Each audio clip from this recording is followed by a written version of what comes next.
যাচ্ছি।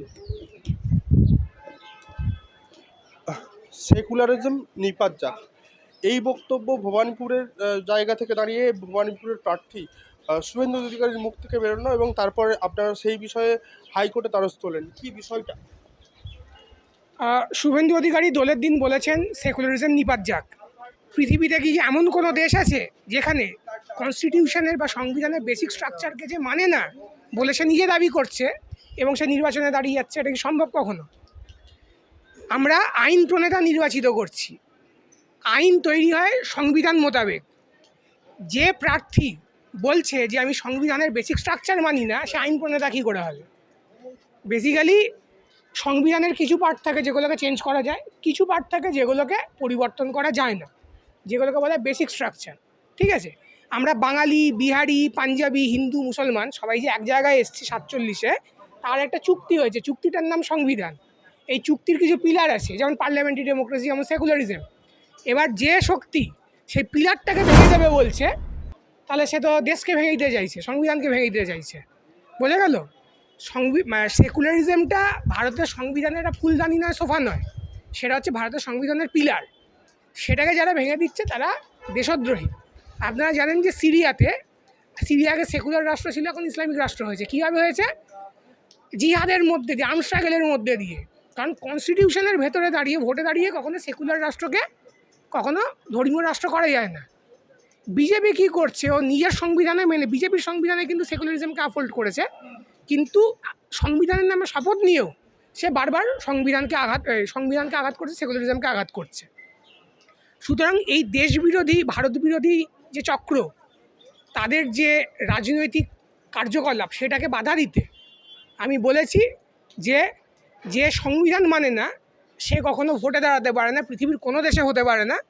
সুতরাং শুভেন্দু অধিকারী যে প্রার্থীপদ, সেটাকে ক্যান্সেল করা হোক, বাতিল করা হোক। হাইকোর্টে দ্বারস্থ হলেন, এখনো মামলা ফাইল করেছেন? মামলা আজকে ফাইল হয়েছে এবং আমরা আশা করছি খুব দ্রুত হাইকোর্ট মঙ্গলবারের মধ্যে এটা শুনবেন এবং তার রায় দেবেন, এবং জিতবো নিশ্চিত। কারণ এরম তো মানে কী বলবো, অযৌক্তিক ব্যাপার যে একজন নিজে দাবি করছে যে আমি সংবিধানের বেসিক স্ট্রাকচার মানি না, এদিকে সে সংবিধানের শপথ নিয়ে ভোটে দাঁড়াচ্ছে। কোনটা ঠিক? হয় সে মিথ্যা শপথ নিচ্ছে, নয়তো সে জনগণের কাছে ভুল দাবি করছে যে আমি সেকুলারিজম মানি না। কোথাও তো একটা আসতে হবে। সেই জায়গায় আপনারা হচ্ছে মামলা দায়ের করলেন আজকের এই তারিখ থেকে। যেদিন এই মন্তব্য করেছিলেন সেটা তো দীর্ঘ প্রায় কয়েক মাস হয়ে গেছে।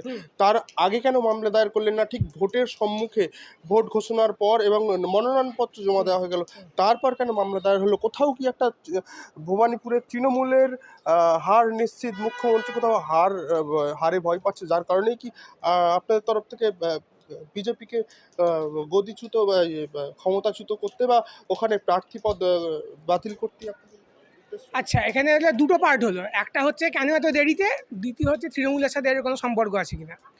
প্রথম কথা হচ্ছে, এতদিন তো নির্বাচনের ডেটই ঘোষণা হয়নি, তখন প্রার্থীপদের জন্য সে আবেদনও করেনি।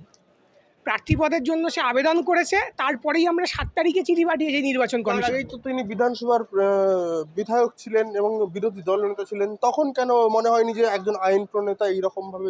এবার তার যে ট্রেনিও সেটা তো শেষই হয়ে এসেছিল, তাই না? এখানে আমাদের মন্তব্যের বিরোধিতা করে তো মামলা দায়ের করাই যেত। মন্তব্যের বিরুদ্ধে তো মামলা দায়ের তো হয়েছে, হেড স্পিচের আওতায় তো মামলা হয়েছে।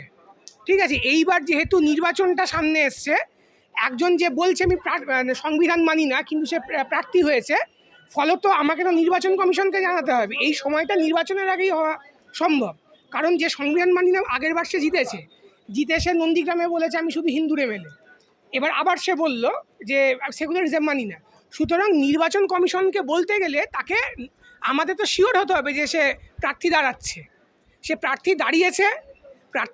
এবং প্রার্থীপদ প্রত্যাহার করার যে সময়, তার মাঝখানটা আমরা নির্বাচন কমিশনকে জানিয়েছি, আগেই আমরা জানিয়েছি, নির্বাচন কমিশন কোনো রিপ্লাই দেয়নি, ফলত আমরা হাইকোর্টে এসেছি। এটা হচ্ছে 1 নম্বর। দ্বিতীয় কথা হচ্ছে, মমতা ব্যানার্জি তিনি সরকারি পয়সায় জগন্নাথ মন্দির বানিয়েছেন, এটাও সেকুলারিজমকে মানে না। আমি চাই শুভেন্দু অধিকারী এটার বিরুদ্ধে কেস করুক। আপনি কেন করছেন? সমস্ত কেস আমি করব নাকি? এটা মমতা ব্যানার্জি, শুভেন্দু অধিকারী নির্দিষ্টভাবেই কথাটা বলেছেন। আমি এই নির্দিষ্ট কথাটা চাইছিলাম। মমতা ব্যানার্জি বা অটল বিহারী বাজপেয়ী বা নরেন্দ্র মোদী কোনোদিন এটা বলেননি যে আমি সেকুলারিজম মানি না। নির্দিষ্ট করে যে কোনো ব্যক্তি যদি বলেন বা বিধায়ক যদি বলেন, সেই যেই দলের হোক, আপনি আমি তার বিরুদ্ধে মামলা করতে প্রস্তুত? তার বিরুদ্ধে করব। তাহলে হুমায়ুন কবির যখন বলেছিলেন তৃণমূলের বিধায়ক থাকাকালীন যে একটা পার্সেন্টেজের হিন্দু মুসলিম একটা মন্তব্য যেটা নিয়ে বিতর্কের ঝড় উঠেছিল, ভাগীরথী নদীতে ভাসিয়ে দেওয়া, সেই বিষয়ে আপনার কোনো হেলদোল ছিল না কেন, বা আপনার তৎপরতা কোথায় ছিল? রাইট। এই ধরনের বিভিন্ন ধরনের উস্কানিমূলক অসাংবিধানিক কথা বিভিন্ন সময় বিভিন্ন রাজনৈতিক দলের লোকজন বলে থাকে, এবং হুমায়ুন যে বিজেপির সাথে ষাটঘাট করে পয়সা নিয়ে পুরো ব্যাপারটা করেছে সেটাও আজকে দিনের আলোর মতো স্পষ্ট। 2026-এর নির্বাচনে তো হুমায়ুন কবিরও প্রার্থী হিসাবে ওখানে ভোটে দাঁড়াচ্ছেন, তাহলে তার বিরুদ্ধে মামলা নেই কেন? আপনি নিজেই বলছেন যে আপনি যে কোনো ব্যক্তির বিরুদ্ধে মামলা করতে প্রস্তুত। এটা প্রচুর মানুষের বিরুদ্ধেই এটা হতে পারে, কিন্তু নির্দিষ্টভাবে এই কথাটা আমি সেকুলার, এই কথাটাই তো আমি বলছি সেকুলারিজম। সেই একই কথাই তো ভরতপুরের বিধায়ক হুমায়ুন কবির বলেছেন, হ্যাঁ, অবশ্যই একেবারে ভরা জনসভা থেকে। এটা নিন্দাজনক এবং এর বিরুদ্ধে মামলা হওয়া উচিত।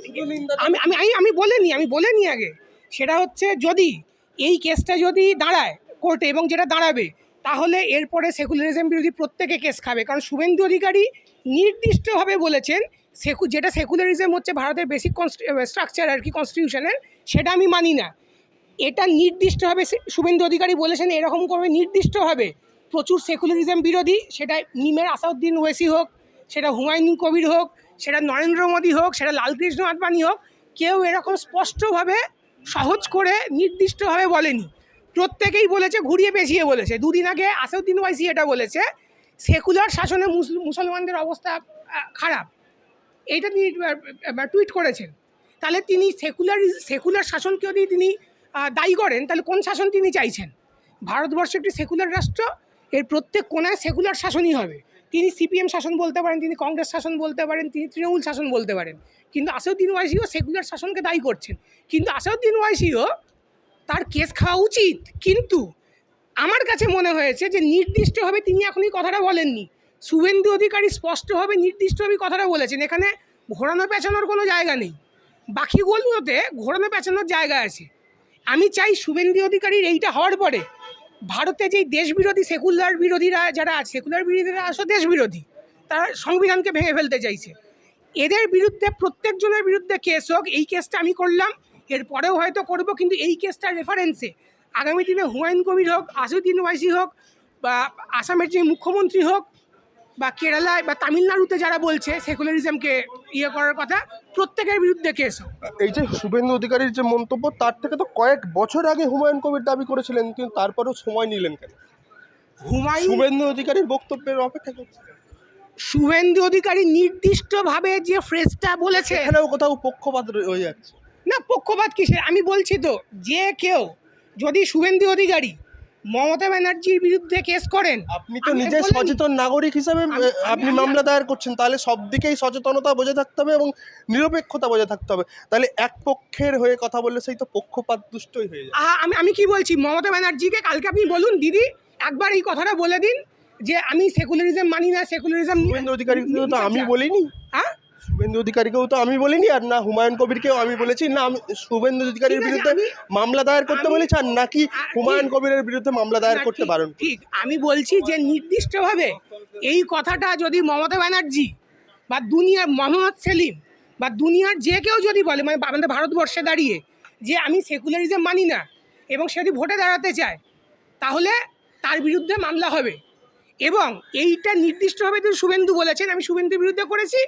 এরপরে যদি কেউ নির্দিষ্টভাবে এটা বলেন, তার বিরুদ্ধেও করবো। আর যদি ঘুরিয়ে পেঁচিয়ে বলেন, তাহলে উকিলরা এবার ঠিক করবেন, বা অন্যান্য যারা আছেন, যে কোন অ্যাঙ্গেল থেকে মামলাটা করা যায়, তারা যদি করেন, তাদের প্রতি আমার সমর্থন থাকবে।